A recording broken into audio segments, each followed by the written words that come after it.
Now back to one of the big stories of this week, actually. The racial bullying in Paulding County has the community divided. A black pastor told us his kids were bullied by white children for years in school, but he's seen worse, and sadly, he says he's just gotten used to it. We have Ku Klux Klan out here. They have Ku Klux Klan meetings.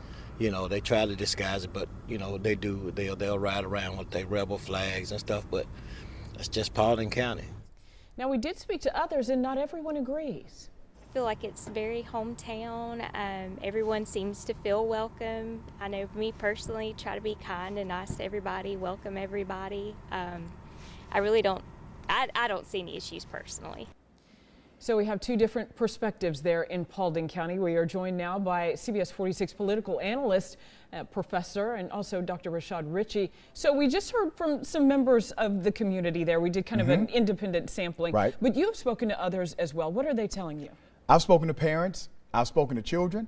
I've spoken to elected officials. Paulding County has a problem. The Paulding County school system has an issue. And Tracy, you know, you see a story and sometimes we say, you know, allow the story to be the story.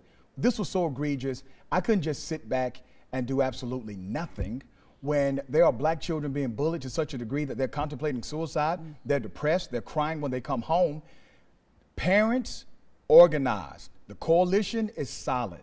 And tomorrow, that coalition, they're going to make a big statement right outside of the superintendent's office. Yeah, because we were pressing many times, and you as well, trying to get any reaction, any comment from the superintendent. And finally, he spoke after admitting that a lot of those parents had contacted him. Right. So there's a press conference, and there's also possibly some legal action that could take place, right? Here's what's interesting. That is correct.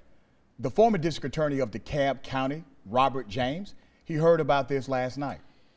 He's already spoken with the parents, and he will represent those parents tomorrow. He thinks that there are some real actionable claims here.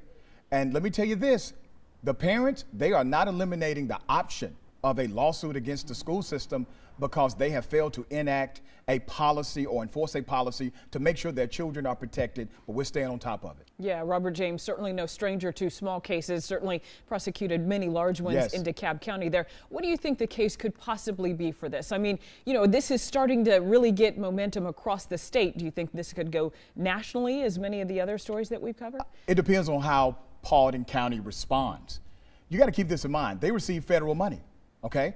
Paulding County, ironically enough, they get federal money from the government because of an anti-bullying initiative. They're not implementing that initiative.